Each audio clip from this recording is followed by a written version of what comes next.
আপনারা দৈনিক কালবেলার রিপোর্ট দেখতে পারেন 4 মে 2024, আজকে 6 তারিখ, 4 মে 2024 ওদের পত্রিকার মধ্যেও পাবেন, প্লাস ওদের অনলাইন ভার্সনের মধ্যেও পাবেন, যেখান থেকে ইচ্ছা আপনারা খুঁজে নেন। শিরোনাম হলো ধর্মান্তকরণে সাম্প্রদায়িক গোষ্ঠীর নতুন মিশন, বাড়ছে উদ্বেগ। লেখাটা প্রকাশ করেছে রাজন ভট্টাচার্য, নাম শুনে বুঝতে পারছেন। তো এখন এটার মধ্যে কি লিখেছে, মানে আমাদেরকে এটা নিয়ে টেনশন করা লাগছে কিসের জন্য? 1 নম্বরে পুরো লেখার ভিত্তি সাজানো হয়েছে একটা গুজবের উপরে। গুজব বুঝেন তো? গুজব মানে তো বাস্তব নিউজ, তাই না? বাস্তব নিউজকে গুজব বলে। কি গুজব?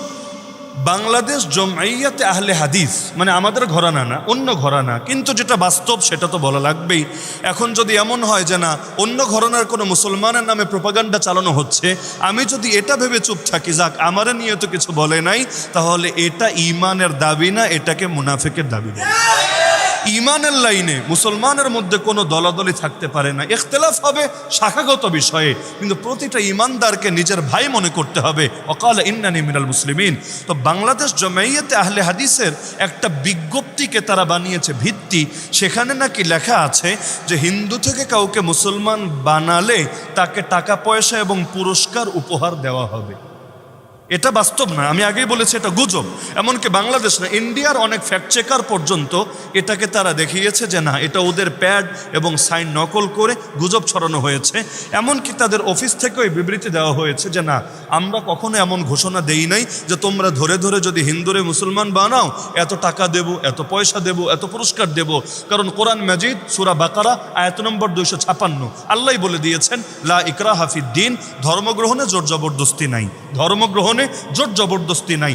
যদি জোর জবরদস্তি থাকতো, 800 বছর শাসন করেছে মুসলমান, 5-10 বছর না, 20 বছর না। নরেন্দ্র মোদীজির শাসন কয় বছর? এই কয় বছর না, 800 বছর শাসন করেছে মুসলমান। যদি ধর্মগ্রহণে জোর জবরদস্তি করত, এই গোটা ভারতবর্ষে একটা মুসলমান ছাড়া কাউরে খুঁজে পাওয়া যেত না। এমনকি এক ওমরের জামানায় তো অর্ধজাহান বিজয় হয়ে গিয়েছিল। এরপর তো এক সময় পৃথিবীর প্রতিটা অঞ্চলেই ইসলামের ঝান্ডা সমুন্নত হয়েছিল। যদি সাহাবি তাবেঈরা জোর করে মানুষের মুসলমান বানাতেন, একটা কাফেরও তো দুনিয়ায় খুঁজে পাওয়া যেত না। তো এইরকম ফতোয়া আমাদের হুজুররা জীবনে দিয়েছে যে ধরে ধরে যদি মুসলমান বানাও তাহলে তোমাদের এই প্রতিদান তোমাদেরকে দেওয়া হবে। এমনকি এই লেখার মধ্যে নাউজুবিল্লাহ নাউজুবিল্লাহ নাউজুবিল্লাহ এই কথাও টানা হয়েছে, মুসলমান নাকি লাভ জিহাদ করে কারা, চালায় কাদের নামে। এই গত সম্ভবত 2 সপ্তাহ আগে পত্রিকা এসেছে 68,000 মুসলিম মেয়েকে ভারতের বিভিন্ন পতিতালয়ে পাচার করে দেওয়া হয়েছে। 68,000 বুঝেন? আপনার বোনকে পাচার করলে বুঝতেন সংখ্যাটা কত বড়। একজন মুসলিম বোনকে ধরে যদি পতিতালয়ে পাচার করে দেয়, গোটা মুসলিম উম্মার জন্য এর চাইতে বড় কলঙ্ক, এর চাইতে বড় লজ্জা আর কি হতে পারে? তো কিভাবে তাদেরকে পাচার করে দেওয়া হলো? আরে মুসলমানরা কি বউ বেচে দেয় নাকি বাজারে নিয়ে? তাহলে কিভাবে তারা পতিতালয়ে পাচার হলো? আরে মিডিয়াগুলোই বলছে এদের বড় একটা অংশের সঙ্গে প্রতারণা করা হয়েছে। কি প্রতারণা আমার বলা লাগবে না, এটা এখন মিডিয়ার যুগে কম বেশি সবার জানা আছে। করে কারা আর চালানো হচ্ছে কাদের নামে? এমনকি বিভিন্ন লেখা, ফেক আইডির লেখা একটা পত্রিকা, জাতীয় পত্রিকা, এগুলোকে দলিল বানাচ্ছে। নাম নাই, কাম নাই, কিচ্ছু নাই, এগুলোকে দলিল বানিয়ে বিশাল রিপোর্ট করে দিচ্ছে। এই যে তার হুবহু ভাষ্য আমি কোট করছি, ফেসবুকে আরবি ও বাংলায় লেখা আরেকটি স্ট্যাটাসে বলা হয়েছে আমাদের মুসলিম ভাইয়েরা মূর্তি পূজারীদের অর্থাৎ হিন্দুদের প্রেমের ফাঁদে ফেলে ধর্মান্তরিত করছে, আর সেই সঙ্গে সাচ্চা মুসলিম জন্ম দিচ্ছে।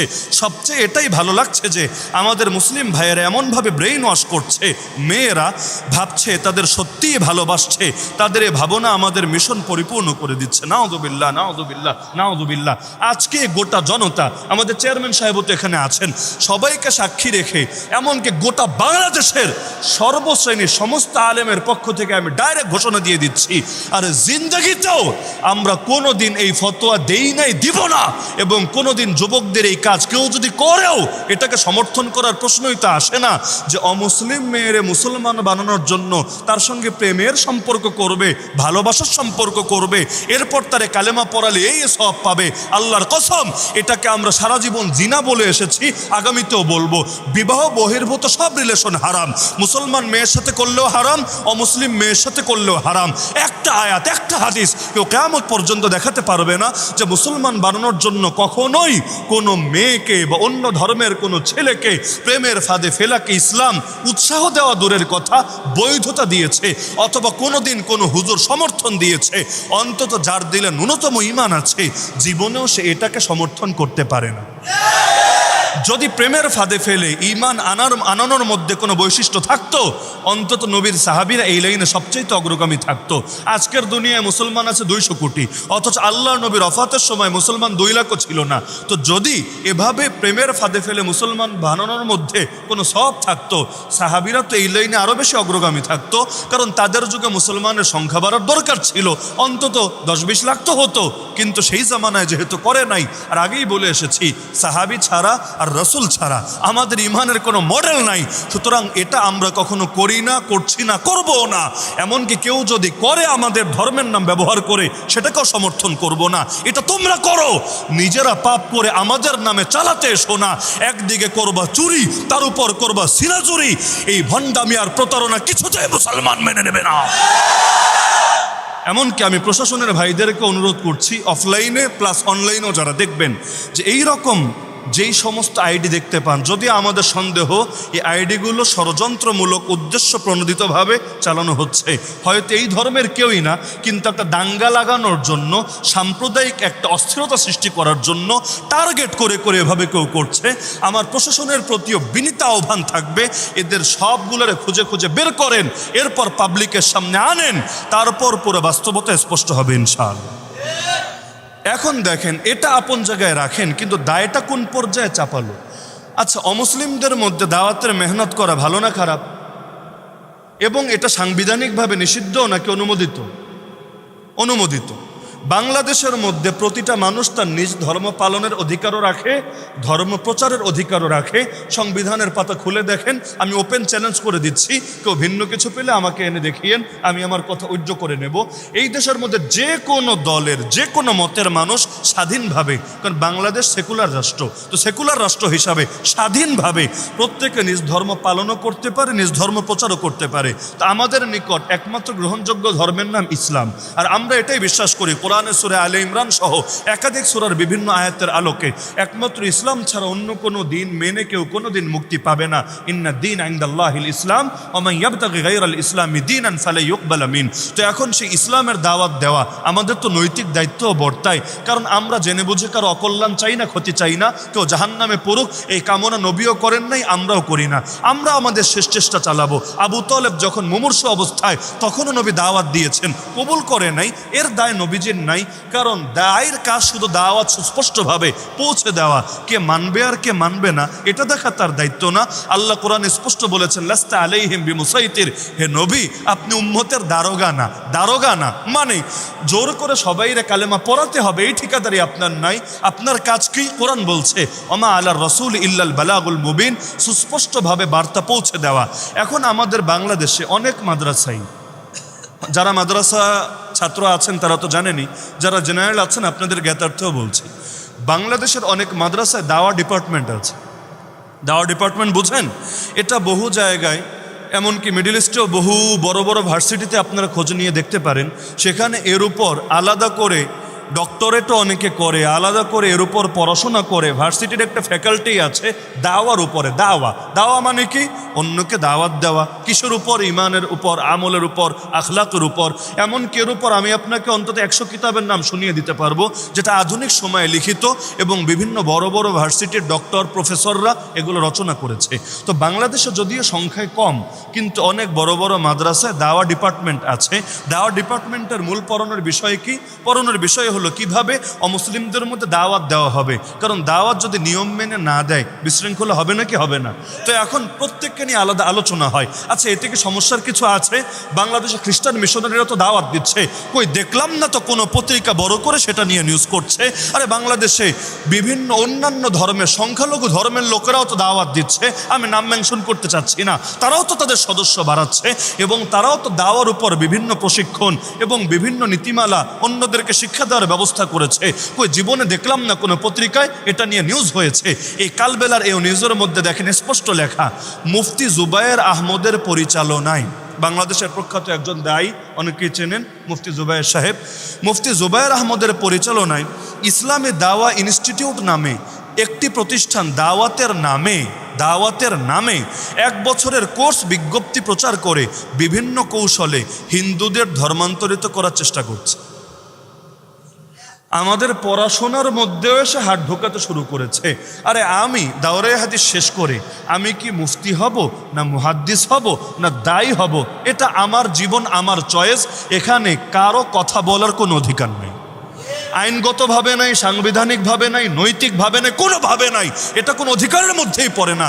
তো দাওয়া তো একটা ডিপার্টমেন্টে ভাই, দাওরায়ে হাদিস শেষ করার পর যে দাওয়া বিষয়ে পড়াশোনা করবে, বাকি জীবন সে দাওয়ার ফিল্ডে খেদমত করবে।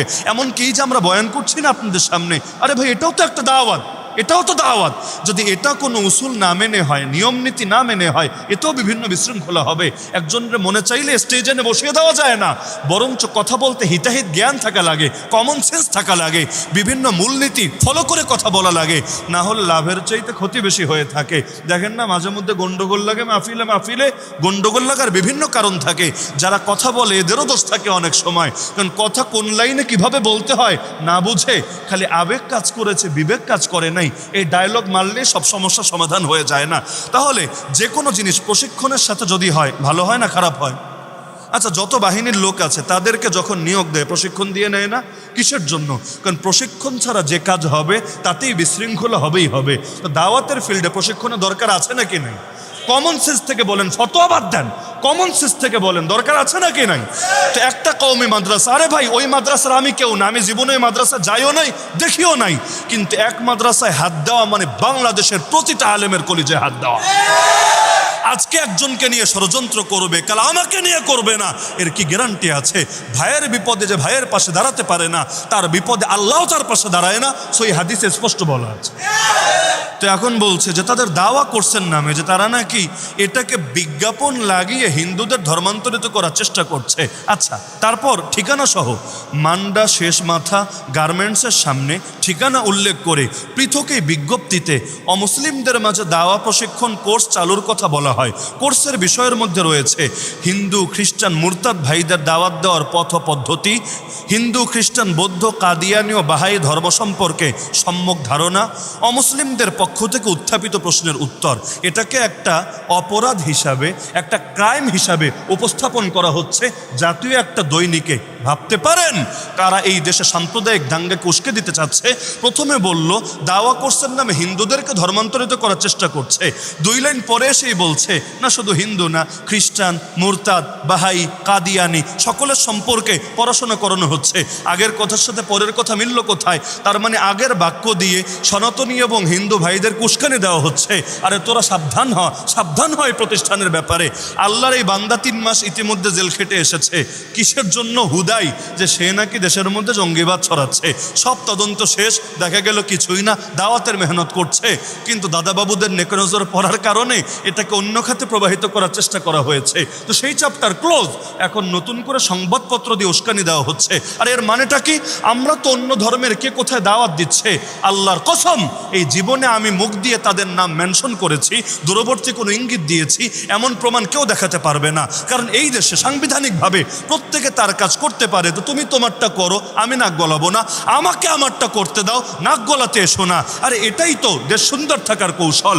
কিন্তু আমি তোমারটায় নাক গলাবো না, আর তুমি জাতীয় দৈনিককে কাজে লাগিয়ে আমাকে আমার কাজ করতে দিবা না, তাহলে বাংলাদেশ সুন্দর থাকবে কিভাবে? তোমরাই তো দাঙ্গার পথ সুগম করে দিচ্ছ। এগুলো কি কারো নজরে আসে না? আমার বুঝে ধরে না। 2 দিন আগের রিপোর্ট আমি 2 দিন পরে বলছি, কেন জানেন? প্রতিক্রিয়া দেখতে চেয়েছিলাম যে আগেই যদি সমাধান হয়ে যায় আমাদের বলার দরকার নাই, কিন্তু যখন বিস্ফোরায় পরিণত হয় বলা লাগে। না বললে চুপ থাকাই সমাধান না, যত চুপ থাকবেন তত চাপ চেপে বসবে। এজন্য আমি তো মনে করি সকল আলেমকে এই বিষয়গুলো সজাগ হতে হবে। আমরা স্পষ্ট বলছি, বাংলাদেশে হিন্দু মুসলিম দাঙ্গা চাই না। কি আপনারা চান নাকি? আমাদের জনপ্রতিনিধিরা চায় নাকি? কেউ চায় না। এবং এতে দেশের কল্যাণ নাই, ধর্মেরও কোনো কল্যাণ নাই, কোনো কল্যাণ নাই।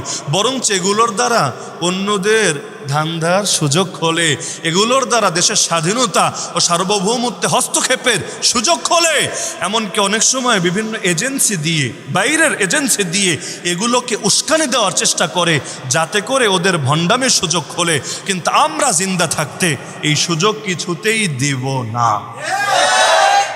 কারণ এই দেশে যত হিন্দু খ্রিস্টান যারা আছে এই দেশেরই নাগরিক, নাকি অন্য দেশের নাগরিক? আচ্ছা, করোনার সময় আপনারা দেখেন নাই? আচ্ছা, আমি বলছি, শুধু আমারটা মানার দরকার নেই, আপনারা দেখেছেন কিনা বলেন?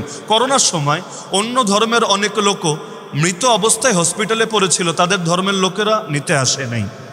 আমাদের হুজুররা, আমি তো জেলে, কিন্তু আমাদের হুজুররা তাদের পরবর্তীতে তাদের ধর্মের সিস্টেমে তাদের যেভাবে লাশ যা করা লাগে তা করার ব্যবস্থা করা হয়েছে। এমন প্রমাণ আপনারা একটাও দেখেন নাই? আমি অন্তত 1 ডজন প্রমাণ দেখাতে পারবো, 1 ডজন, মিডিয়া থেকে 1 ডজন। তাহলে এগুলো যে হলো, এগুলো দেখেন না, খালি সারাদিন দেখবেনই যে কোন জায়গায় কে অদৃশ্য কি ঘটালো, নাউযুবিল্লাহি মিন যালিক। তো একদিকে গুজবের উপর ভিত্তি করে এই কাজটা করা হলো, আর একদিকে একটা কওমি মাদ্রাসার মধ্যে একটা গুতা লাগিয়ে দেওয়া হলো, আর লাস্টে একটা কাজ করা হলো, আমাদেরকে মিসগাইড করা হলো। মিসগাইড কিভাবে বোঝেন? আমাকে এসে আপনি যদি কোনো প্রশ্ন জিজ্ঞাসা করেন, আছে না অনেক এলাকায় গেলে হুজুরকে চিরকুট দিয়ে মাহফিলে প্রশ্ন জিজ্ঞাসা করে, একটা কথা মাথায় রাখবেন, প্রশ্ন যেমন হয় উত্তরও কিন্তু তেমন হয়। আমরা গায়েব জানি না, আসলে আমরা গায়েব জানি না। তো এখন গায়েব যেহেতু জানি না, আপনি প্রশ্ন যেভাবে সাজিয়ে করবেন আমার উত্তরটা কিন্তু সেভাবেই হবে, যেহেতু বাস্তবে কি ঘটেছে আমি জানি না। এই যে একটা গুজব নিউজ, দরকার ছিল সকলে এর প্রতিবাদ করবে। হতে পারে আর কেউ দেখে নাই, নজরে পড়ে নাই, এই কারণে প্রতিবাদ করে নাই, ভালো কথা। বাংলাদেশের জাতীয় মসজিদের খতিব, আমাদের কওমি অঙ্গনের কৃতি সন্তান, এবং বাংলাদেশে সকলে যাকে এক নামে চেনে সে শামসুল হক ফরিদপুরি রহমাতুল্লাহ আলীর সন্তান মুফতি রুহুল আমিন সাহেব, অনেকেই হয়তো নামে চেনেন। তারকে পর্যন্ত ব্যবহার করা হয়েছে। ব্যবহার কেন বলছি? কারণ আমার এই কথা হুজুরের কানে যাওয়ার পর হুজুর অবশ্যই এটার ব্যাপারে তিনিও ভিন্ন বিবৃতি দিবেন এবং দেওয়া উচিত বটে। দেখেন, তার নাম ব্যবহার করে কিভাবে এখানে অন্যদিকে খাত প্রবাহিত করা হচ্ছে।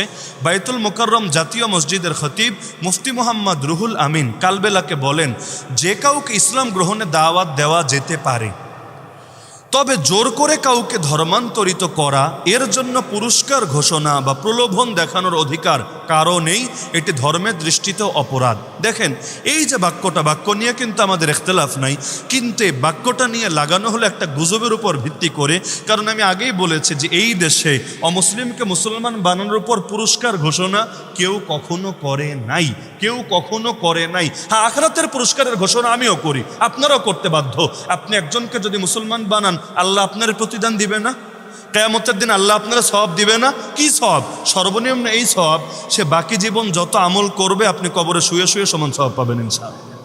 কারণ হাদিসে নবী বলেছেন যে ইসলামের মধ্যে উত্তম কোনো ধারা সূচনা করে যায় অথবা অন্যকে হকের পথ দেখিয়ে যায়, রব্বুল আলামিন তার সমপরিমাণ সওয়াব একে দান করেন, আমলকারীর সওয়াব কমান না, হাদিয়া হিসাবে একে দান করেন। তা আশা করা যে আল্লাহ তাকে জান্নাতে প্রতিদান দিবেন, এটাই সন্দেহ নাই। কিন্তু 500 দিব, 1000 দিব, এই আমিও আলহামদুলিল্লাহ আমার হাতে এই জীবনে অনেক মানুষ, বিভিন্ন ধর্মের লোক কালেমা পড়ে মুসলমান হয়েছে, বিভিন্ন সময় হয়তো মিডিয়ায় আপনারা দেখেছেন।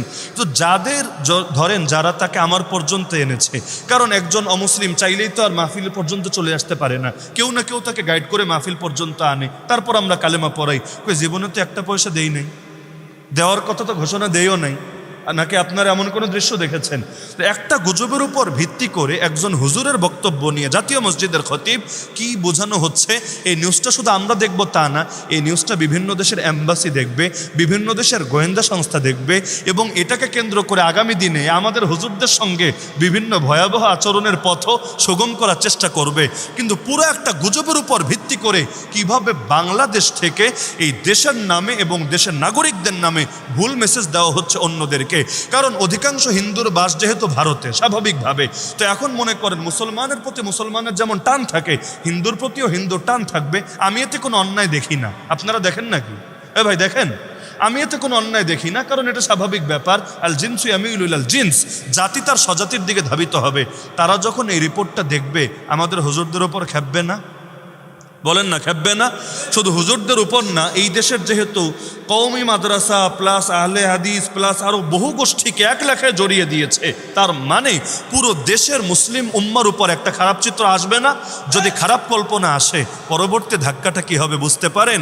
এতে না আমার লাভ হবে না আপনার লাভ হবে, পুরো দেশ এবং দশের ক্ষতি হবে। সুতরাং আজকে আমার মূল বার্তা যে আমাদেরকে রাসূল এবং সাহাবীদের প্রতিটা আদর্শ জিন্দা রাখতে হবে, আর যারা আমাদেরকে আমাদের আদর্শ থেকে সরাতে চায় ওদেরকে দাঁত ভাঙা জবাব দিতে হবে। আল্লাহর জমিনে মুসলমানকে স্বাধীনভাবে আল্লাহর দিনও চর্চা করতে পারবে না। আমরা ছেলেকে পাঠাবো শরীফ হিসাবে, বানায় দিবা তারে শরীফা, আজিব তামাশা। আমরা ছেলেরে পাঠাবো আদম নবীর সন্তান হিসাবে, দুদিন পর তারে বানাবো বান্দরের সন্তান। অদ্ভুত ব্যাপার। আরে এটা তো কিছুতেই হতে পারে না। এই শিক্ষা ব্যবস্থা আমাদের পয়সায় চলে, আমাদের করের টাকায় চলে। সুতরাং এটা নিয়ে কথা আমরা বলবো না তো কি বাইরের দেশ বলবে নাকি? এই দেশের অধিকাংশ মানুষ ট্রান্সজেন্ডার বা চায় নাকি? আরে চায়, বোঝেই তো না, চাইবে কোত্থেকে? বান্দর তত্ত্ব চায়। এগুলোর নামই তো মানুষ শুনেছে কয়দিন আগে। তো যেই জিনিস চায় না ইউরোপে চলে, আমেরিকায় চলে, এজন্যই জোরপূর্বক চাপিয়ে দেওয়া হবে আর বসে বসে আমরা আঙ্গুল চষবো, এটা তো হতে পারে না। একইভাবে দাওয়াত আমাদের অধিকার, কোরআনের দেওয়া অধিকার, হাদিসের দেওয়া অধিকার, আল্লাহ এবং তার রাসূলের দেওয়া অধিকার। আমরা দাওয়াত দেব। হ্যাঁ, আমরা কাউকে গ্রহণ করতে বাধ্য করব না, আপনাদেরকেও তো করি না। আমরা নামাজের বয়ান দিয়ে যাই, কেউ যদি নামাজ না পড়েন আমরা ধরে পিটাই নাকি? আরে ভাই, পিটাই নাকি?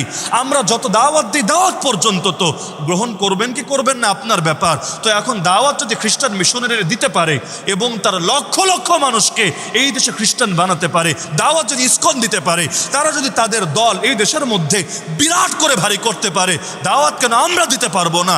আমরা তো কাউকে বাধ্য করছি না। কেউ যদি বাধ্য করে তারা ধরে আনেন আমাদের সামনে, তার ফয়সালা কোরআনের মধ্যেই তো দেওয়া আছে, হাদিসের মধ্যেই তো দেওয়া আছে।